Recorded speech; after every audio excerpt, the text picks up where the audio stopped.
우리 예수님의 사랑의 인사를 나누십니다. 예수님의 이름으로 사랑합니다. 사랑합니다. 사랑합니다.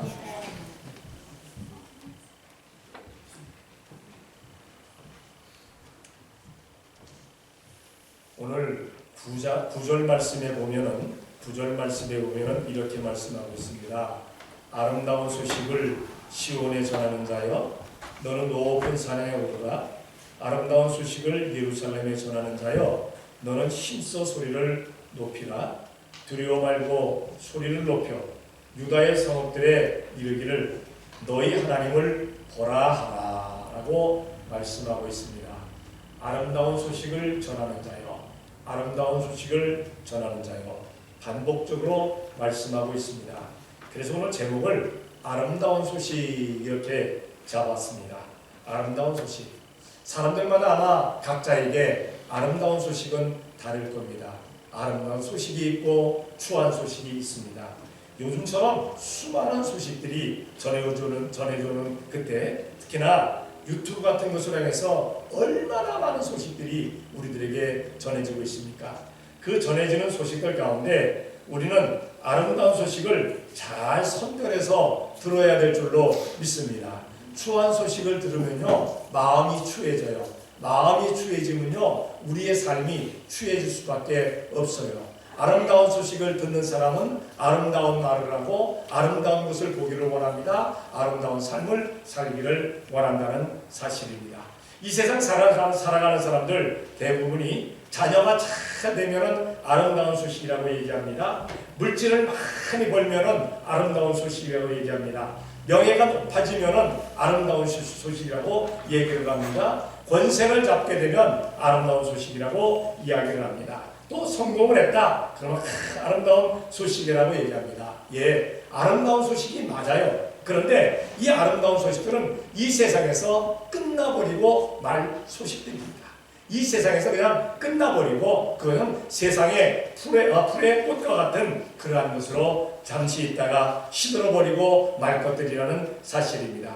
영원한 아름다운 소식은 무엇일까? 오늘 10절과 11절에 보면 이렇게 말씀합니다. 보라, 주 여호와께서 장차 강한 자로 임하실 것이요 친히 그 팔로 다스리실 것이라. 보라, 상급이 그에게 있고 봉이 그 앞에 있으며 그는 목자같이 양무리를 먹이시며 어린 양을 그 팔로 모아 품에 안으시며 젖먹이는 암컷들을 온순히 인도하시리로다 라고 말씀하고 있습니다. 보라, 주 여호와께서 우리에게 임하실 것이다. 하나님이 너희와 함께 계시다라는 그런 뜻이 바로 임마누엘입니다. 임마누엘이 하나님이 너희와 함께 계시다. 사람과 함께 하나님이 계신다. 그 임마누엘이 누구냐? 바로 예수님이십니다. 예수님께서 이 땅에 오셨을 때, 이 땅에 오시면서 그것을 예언하면서 구약의 선지자들은 임마누엘이라고 그렇게 얘기를 했습니다. 우리 교회 이름이 뭡니까? 임마누엘 축복교회. 하나님이 우리와 함께 하시기 때문에 우리에게는 축복이 임한다, 그러한 뜻입니다. 그런데 어떤 사람들은 꼭 나눠서 얘기합니다. 하나만 얘기하는 사람이 있어요. 하나를 묶어놨더니 둘을 다 얘기를 못하고 어떤 사람은 임마누엘 교회라고 얘기합니다. 맞아요, 하나님이 함께 하시는 교회. 또 어떤 사람은 축복교회라고 얘기합니다. 맞아요, 축복이 넘치는 교회입니다. 임마누엘 축복교회입니다. 그런데 우리는 이렇게 합해서 임마누엘 축복교회라고 이렇게 이름을 정했습니다. 우리가 기억해야 될 것은 나아가서 사람들에게 올바른 우리 이름을, 교회 이름을 잘 전할 수 있는 우리가 되어야 될 줄로 믿습니다. 저희 교회에서 선교를 하고 있는 어떤 선교사님도 꼭 하나는 빼먹어요. 어떤 때는 임마누엘 교회라고 그랬다가 어떤 때는 축복교회라고 그랬다가, 그래서 뭐라고 그럴까 하다가도 그래, 깨달을 날이 올 거다, 깨달을 날이 오면은 임마누엘 축복교회라고 얘기할 거다. 그래서 지금까지 참고 있습니다. 어쨌든 우리는 임마누엘 축복교회를 나가서 잘 얘기할 수 있는 우리가 돼야 되겠는데, 하나님이 우리와 함께 하신다는 이 아름다운 소식을 지금 본문에서는 말씀하고 있습니다. 아름다운 소식은 뭡니까? 첫 번째, 구세주의 탄생입니다. 구세주의 탄생. 아담과 하와가 범죄함으로 말미암아 온 세상 모든 이들에게 사망이 임했습니다. 그래서 사망이라는 이 단어, 이 소식은 모든 백성에게, 모든 사람에게 사망이 임했다는 이 소식은 아름다운 소식이 될 수가 없습니다. 에덴 동산에서 쫓겨났고 사망이 너희에게 이를 것이라, 너희가 흙으로 돌아갈 것이다. 이것은 아름다운 소식이 아니에요. 하나님의 그냥 뭡니까? 이건 재앙입니다. 하나님께서 그에게, 우리들의 그 뭡니까? 죄범한 자들에게 저주를 내리신 겁니다. 이건 사람에게 너무나도 혹독한 추한 소식입니다. 아름다운 소식이 될 수가 없습니다. 그런데 구세주의 탄생이라는 건 뭡니까? 그 죄에서, 그 사망에서 우리를 놓아주시고, 죄에서 의롭다 하시고, 사망에서 놓아주셔서 우리를 생명으로 이끌어 주셨다. 지옥 갈 수밖에 없는 사람들을 천국 가게 만들어 주셨다. 얼마나 아름다운 소식입니까? 얼마나 아름다운 소식입니까? 성경을 한번 찾아봅니다. 누가복음 2장 11절입니다. 다 같이 시작. 오늘날 다윗의 노래를 너희가 누가하였으니 곧 그리스도 주시니라. 아멘. 그리스도는 기름 부음을 받았다. 기름 부음을 받았다는 것은 메시아라는 뜻입니다. 이 메시아는 구세주는 온 세상을 구해 주실 분이시다 라는 그런 뜻입니다. 구주가 나셨으니 그리스도 주시라. 바로 베들레헴 동네, 다윗의 동네에 거기서 탄생하셨다라고 말씀하고 있습니다. 이 구세주의 탄생이야말로, 예수님의 탄생의 소식이야말로 가장 아름다운 소식입니다. 모든 믿음의 사람들에게 가장 아름다운 소식입니다. 하기야 믿지 않는 사람에게도 아름다운 소식이 돼야 되는데, 그 믿지 않는 사람은 믿지 않는 것 때문에 멸망받으니까, 지옥으로 가니까 이게 아름다운 소식은 될 수가 없는 줄로 압니다. 그런데 참으로 재미있게도 이 예수님의 탄생 요때가 되게 되면은 교회에서 성탄의 노래를 부르기 이전에 세상에서 먼저 불려집니다. 크리스마스 캐롤 지금 나가서부터 들어보세요. 가게들마다 크리스마스 캐롤 부르는 그러한 가게들이 있어요. 또 뭡니까? 크리스마스 트리를 세우는 데가 있어요. 교회들보다 먼저 합니다. 참 재미있지요. 우리 성도들은 그렇게 거의 크리스마스 때가 되어서, 성탄절 때가 되어서 하는데, 그들은 우리보다 더 빨리 합니다. 사실 미국에는 지금 아직 생스기빙도 안 지났어요. 추수감사도 안 지났어요. 그런데 지금 성탄절 캐롤이 울려 퍼지고 있어요.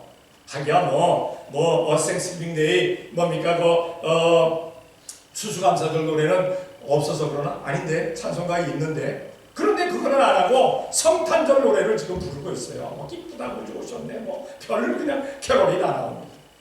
세상 사람들이 자기들이 그게 아름다운 소식인 줄 알아요. 그런데 그것은 그들이 몰라서 하는 얘기고, 우리에게 정말 아름다운 소식은 예수님의 탄생의 그러한 소식인 줄로 믿습니다.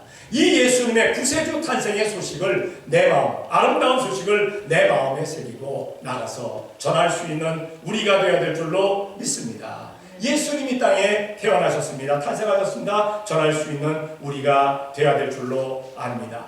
또한 이 예수님 때문에 우리가 모든 사망에서 노임받아서 영생을 얻게 됩니다. 그리고 천국에 가게 됩니다. 성경을 한번 두 군데만 찾아봅니다. 요한복음 3장 16절입니다. 다 같이 시작. 하나님이 세상을 이처럼 사랑하사 독생자를 주셨으니 이는 믿는 자마다 멸망치 않고 영생을 얻게 하게 하시니라. 아멘. 이게 예수님께서 말씀하신 말씀이고, 사도행전 16장 31절 다 같이 시작. 아무의 주 예수를 믿으라 그리하면 너와 이 구원을 얻으리라.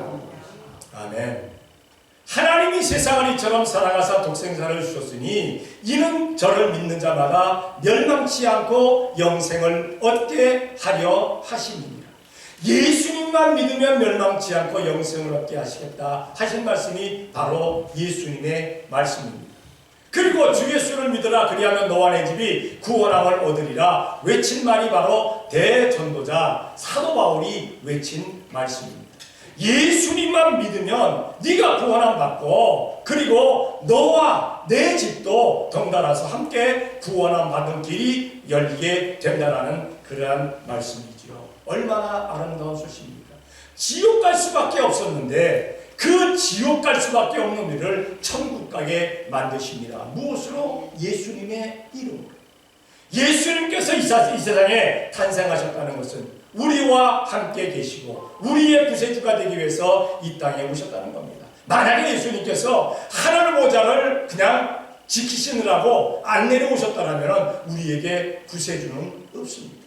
그런데 하늘 보좌 마다하시고 이 땅에 내려오셨습니다. 만약에 이스라엘에 한번 순례라고도 하기도 하고 여행이라고 하기도 합니다. 이스라엘에 갈 일이 있으면 베들레헴 탄생교회에 한번 가보세요. 정말 왕이 태어나실 곳인지 아니면은 정말 누추한 자리인지 한번 가보세요. 탄생교회에서 그 탄생교회 강단에서 태어나신 것도 아니에요. 거기서 내려가서 지하실로 내려갑니다. 불을 꺼버리면 깜깜해집니다. 그 지하실로 내려가면 진흙 같은 그런 뭡니까 이렇게 또 통로들이 있어요. 그 통로에 가보게 되면 구유가 하나 있습니다. 말이 먹는 먹이통이 하나 있어요. 거기서 예수님께서 탄생하셨어요. 거기에 누워 계셨어요. 거기에 누워 계셨어요.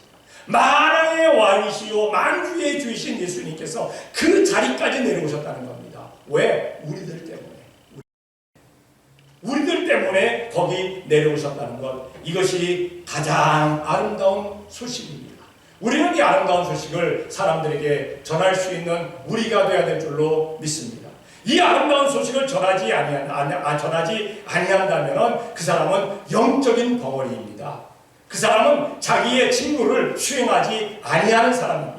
우리는 나가서 예수님을 모르는 사람들에게, 지금 뭐 예수님 모르는 사람 있겠습니까? 그래도 교회 나오지 못하고 있는 사람들에게, 안 나오고 있는 사람들에게 전할 수 있는 우리가 되어야 될 줄로 믿습니다. 이렇게 예수님의 탄생이 가장 아름다운 소식입니다.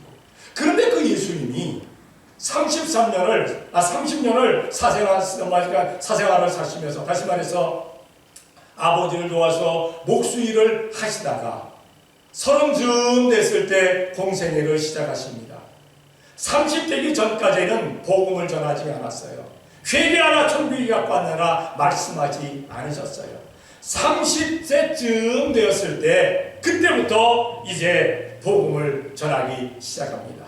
세례 요한에게 세례를 받으시고 성령님께서 그 위에 임하시게 되면서 회개하라 천국이 가까웠느니라 이 말씀 외치시면서 복음을 전하게 됩니다. 복음을 전하시면서 예수님께서 이 땅에 영원히 계셨으면 얼마나 좋았겠어요. 그 제자들도 부르고 사람들도 따릅니다. 그런데 3년여 하시다가 33세 즈음에 십자가에 못 박혀 돌아가십니다. 십자가에 못 박혀 돌아가십니다. 예수님 따르던 사람들에게는 청천벽력 같은 소리입니다. 예수님이 돌아가신다고 하니까. 그러니까 베드로 같은 수제자도, 베드로 같은 사람 베드로 사실 담대한 사람 가운데 하나입니다. 그 제자들 중에서는. 그 사람도 변화산상에서 예수님 여기 있는 곳이 우리가 쫓아오니 초막셋을 짓고 하나는 예수님을 위해서, 하나는 모세를 위해서, 하나는 엘리야를 위해서 짓고 여기 우리 계속 있는 것이 좋겠습니다. 왜? 모세하고 엘리야하고 나타나서 예수님과 나타나서 말씀하신 게 뭡니까? 이제 예수님 예루살렘에 가셔서 십자가에 못 박혀 돌아가신다. 이거 상의하고 있는 중이었어요. 그러니까 예수님께서 돌아가신다는 얘기를 들으니까 못 견디겠는 거예요. 못 견디겠는 거예요. 아름다운 소식이 아니죠. 선생 되신 예수님이, 주님 되신 예수님이 자기들과 함께 있어야 돼. 자기들 모든 것을 버리고 지금 예수님 따르고 있는데 겨우 3년 만에 확 뒤집어 버리면 어떡하겠다는 겁니까? 어떡하겠다는 겁니까? 그런데 예수님께서 말씀하신 대로 예수님은 돌아가셨어요. 십자가에 달려 돌아가십니다. 그런데 제자들이 간과한 게 있어요. 제대로 생각하지 못한 게 있어요. 예수님께서 살아생전에 뭐라고 말씀하십니까? 얘들아, 내가 십자가에 달려 죽을 것이다. 그리고 며칠 만에 살아나리라? 3일 만에 살아날 것이다. 3일 만에 살아나서 너희들보다 먼저 내가 갈릴리에 가 있을 것이다. 예루살렘 성박 골고다 산상에서 십자가에 달려 돌아가시는데 거기서 멀리 떨어져 있는 갈릴리, 거기서 가서 너희들을 만날 것이다 라고 말씀하고 계십니다. 제자들은 그것을 기억을 제대로 못했어요. 그때는 왜냐하면 아마 치매기가 있었나 봐요. 나이도 얼마 안 먹었는데 망각의 은사가 있었는지 그거는 잊어버립니다. 그리고 뭐가 생각하냐? 돌아가실 것이다. 돌아가실 것이다. 그게 더 큰 소리였잖아요. 돌아가실 것이다. 돌아가신 후에 이제 예수님께서 3일 만에 부활하십니다. 지금도 이스라엘에 가보게 되면요, 예루살렘 성문과 그 골고다 거기에 십자가 못 박혔던 장소가 있고, 예수님께서 돌아가신 후에 눕혀놨던 그 뭡니까 돌 반석이 있어요. 옆에 가면은 무덤 열려 있는 무덤이 하나 있습니다.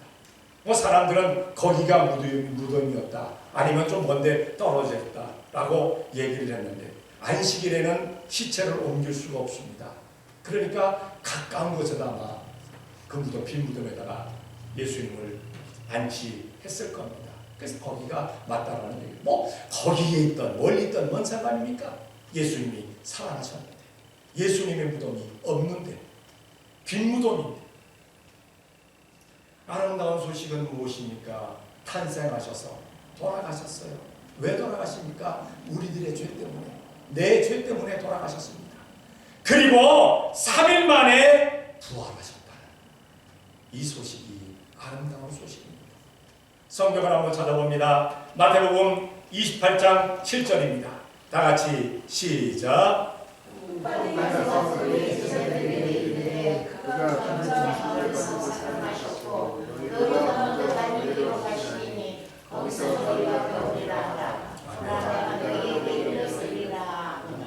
아멘. 여인 막달라 마리아에게 하신 말씀입니다. 제자들은 지금 만나지 못했어요, 이 예수님을. 그리고서는 말씀하십니다. 갈릴리에 가서 너희들을 볼 것이다. 근데 제자들이 갈릴리에 갈 수 있는 그러한 뭡니까 배포가 없으니까 예수님께서 제자들이 갈릴리 가기 전에 먼저 나타나십니다. 전에 자기들이 모여서 두려워서 떨고 있는 그 자리에 나타나시는 것을 보게 됩니다. 어쨌든 우리가 기억해야 될 것은 예수님께서 부활하셨다. 얼마나 아름다운 소식입니까? 그래서 우리 믿음의 사람들은 부활주일날 참 신나잖아요. 부활주일날 영혼 있고 백합 쫙 갖다 놓고 부활절을 크게 우리가 그렇게 지내고 부활주일을 그렇게 보내고 있습니다. 너무나 아름다운 소식이기 때문에. 그런데 한 가지 알아야 될 것은 예수님이 부활하신 것이 역사적인 사실인데도 불구하고, 확실한 사실인데도 불구하고, 목격자들도 있고 500명이나 되는 사람들이, 성도들이 한 번에 예수님을 목격했는데도 불구하고 이것을 믿지 않는 자들이 있습니다. 예수님의 시체를 훔쳐갔다고 하는 자들이 있습니다. 지금도 그 소식이 지금도 전해지고 있다는 그러한 사실입니다. 성경에 한번 찾아봅니다. 마태복음 28장 15절입니다. 다 같이 시작. 분명들이 구별받고 가르치는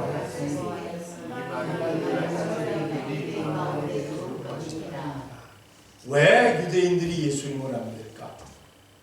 왜 예수님을 메시아라고 생각하지 않을까? 바로 이 구절에 있습니다.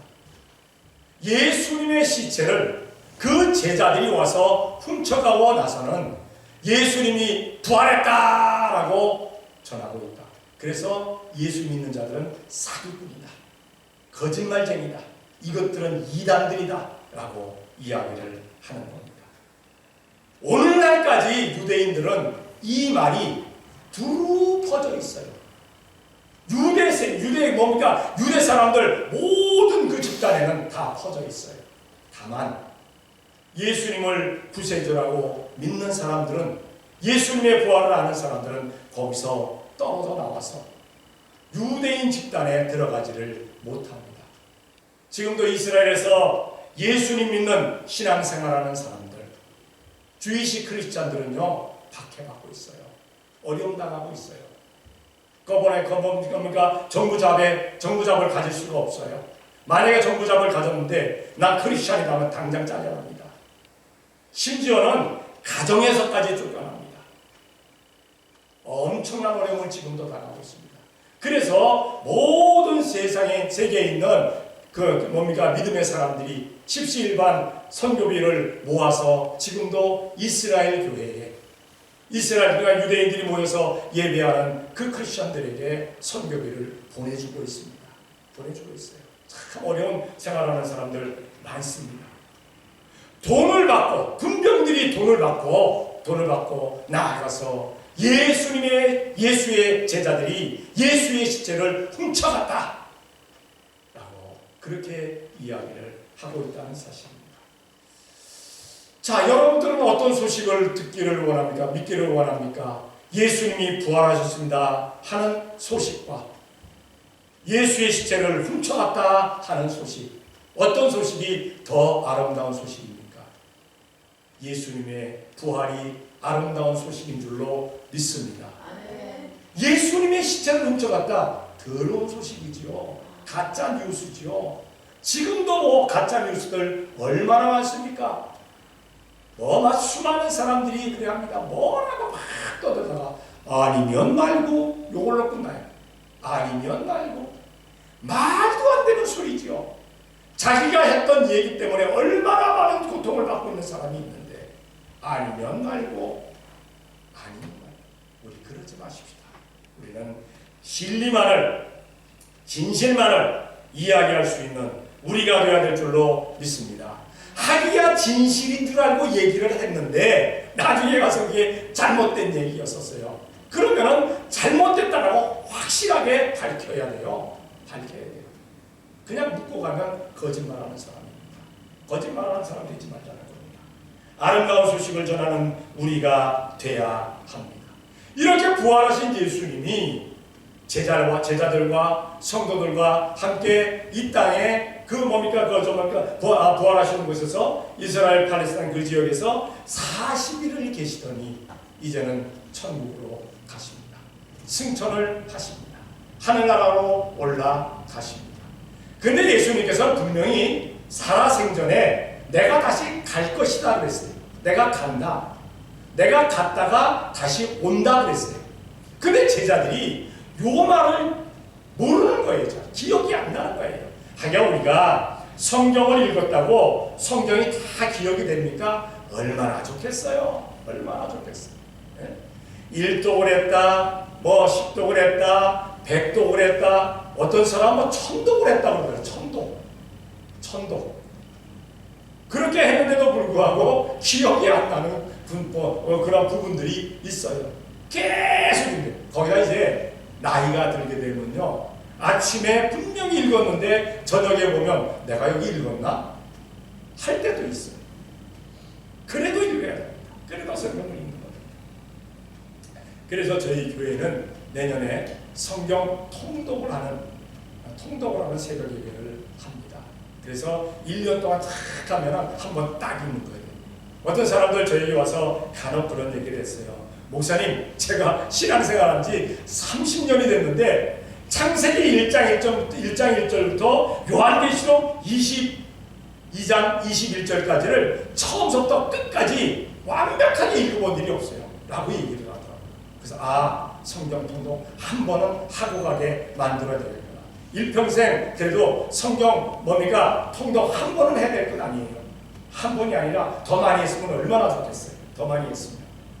그런데 자꾸 시키면은, 너무 많이 시키면은 힘들어할 테니까 일단 한 번 통독을 합니다.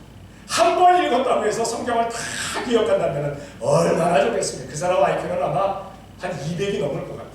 그런 사람들 200이 넘을 것 같아요. 제자들이 예수님께 분명히 들었는데도 불구하고 모르고 있어요. 요한복음 14장 3절입니다. 요한복음 14장 3절 다 같이 시작.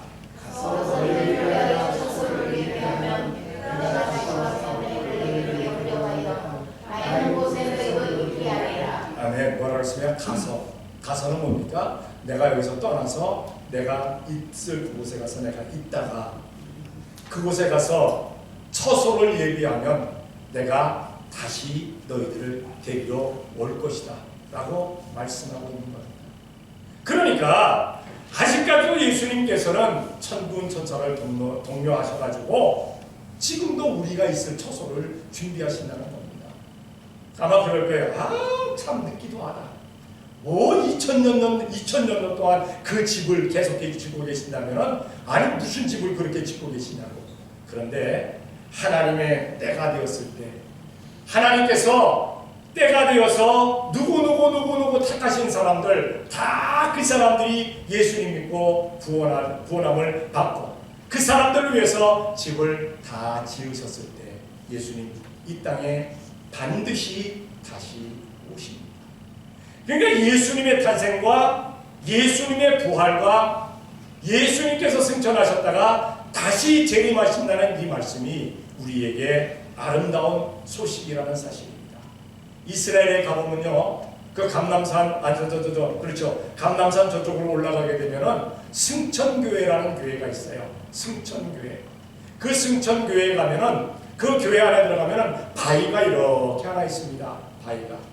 하기야 그 팔복교회도 가면은 바위가 이렇게 되어 있고 예루살렘 성전에 들어가도 바위가 이렇게 되어 있고 그 모리아 산상이니까 그렇게 되어 있고 바위가 많습니다만 그게 아주 이스라엘에 있는 교회들 특징적인 것 가운데 하나인데 승천교회로 가면은 바위가 이렇게 있습니다. 그리고 거기 발자국 같은 게 하나 있어요. 근데 그 사람들은 말하기를 가이드들은 안내하는 사람들은 말하기를 거기서 예수님께서 발로 이렇게 밟으셨다가 승천을 하시는 바람에 거기 발자국이 났다는 거예요. 야, 그게 2000년 동안 그렇게 남아있다는 건 참 대단한 겁니다. 그러나 그게 예수님 발자국이든지 발자국이 아니든지 그거 상관없습니다. 예수님이 그 장소에서 승천하셨다는 게 관계가 있는 겁니다. 그러니까 승천을 하신 그 승천교회가 있습니다. 그 승천교회에서 제자들은 예수님께서 승천하신 것을 바라봅니다. 그 승천하시는 예수님께서 분명히 말씀하셨잖아요. 내가 가서, 다시 말해서 내가 하늘에 가서 천국에 가서 처소를 예비하면 반드시 너희를 데리러 다시 올 것이다. 우리 믿음의 사람들에게는요, 이 재림의 소식이 아름다운 소식되어야 될 줄로 믿습니다. 그런데 어떤 사람들은요, 예수님이 재림하시지 않을 것처럼 살아가는 사람들이 있어요. 이 세상의 삶이 끝인 것처럼 그렇게 살아가는 사람들이 있습니다. 이런 사람들에게는요, 예수님의 재림의 소식이요, 아름다운 소식이 아니에요. 아주 두려운 소식입니다. 예수님께서 다시 오시다. 내가 내니 맞으러 나오라 하는 소리는 두려움의 소리입니다. 그러나 우리 믿음의 사람들에게는 재림을 기다렸던 우리들에게는 그것이 가장 아름다운 소식인 줄로 믿습니다. 예수님 이 땅에 반드시 다시 오십니다. 근데 어떻게 다시 오시느냐? 그것도 다 말씀해 놨어요. 성경에 보니까 성경을 찾아봅니다. 사도행전 1장 11절입니다. 다 같이 시작.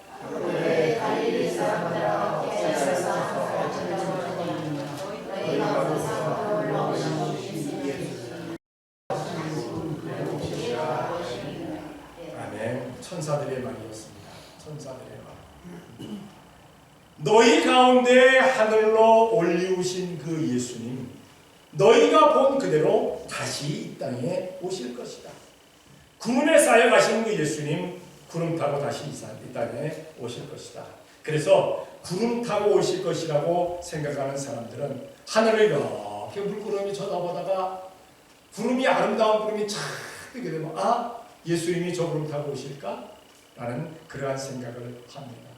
요즘도 간혹 가다가 그런 사람들이 있습니다. 사진을 딱 찍었더니 구름이 예수님 얼굴로 탁 나타나더래요. 그래서 예수님 오신다고 그렇게 얘기를 합니다. 그런데 예수님께서 과연 그 사람에게만 보이면서 오시겠습니까? 아닙니다. 온 믿음의 사람들에게, 재림하는 모든 사람들에게 번갯빛처럼 번쩍하시면서 내니 맞으러 나오라. 순식간에 순간적으로 재림하시는 줄로 믿습니다. 누구에게는 먼저 와 있고 누구에게는 나중에 와 있고 아닙니다. 그러니까 간혹가다가 그런 얘기합니다. 목사님, 한국과 미국이 시간차가 다른데요. 뭐 시간차 다른 건 소용없습니다. 상관없습니다. 그저 오시는 겁니다. 순식간에 오십니다. 순식간에. 그래서 모든 믿음의 사람들은 다 궁중으로 들림받아서 휴고가 될 겁니다. 그 순간에 이것이 우리들에게 아름다운 소식입니다. 자, 구세주의 탄생, 구세주의 부활, 구세주의 재림, 이보다 아름다운 소식이 무엇이 있겠어요? 무엇이 있겠어요? 우리는 이 아름다운 소식을 전하는 우리가 되어야 될 줄로 믿습니다. 바로 예수 그리스도를 전하자는 사실입니다. 예수님의 탄생과 예수님의 고난, 예수님의 돌아가심, 예수님의 부활하심, 예수님의 승천하심, 그리고 예수님의 재림하심을 잘 전하는 복된 성도들 되어지시기를 예수님의 이름으로 축원합니다. 기도하겠습니다. 사랑의 아버지 하나님, 감사합니다. 사랑하여 주시어서 오늘도 이 시간 주님 앞에 나와 예배할 수 있는 복을 주신 것 감사합니다. 아름다운 소식이 우리들에게 전해졌습니다. 구세주의 탄생, 구세주의 부활, 구세주의 재림, 이 아름다운 소식을 잘 전하며 살아갈 수 있는 우리들 되어지는 데 부족하도록 만들어 주시옵소서. 우리 주위에 아직까지도 이 소식에 대해서 불확실한 사람들, 믿지 못하는 사람들, 의심하는 사람들 많습니다. 그들에게 우리가 먼저 확신을 가지고 전할 수 있는 아름다운 소식을 잘 전하는 우리 믿음의 사람들 되어지게 복내려 주시옵소서. 믿사옵고 예수님의 이름으로 기도 드리옵나이다. 아멘.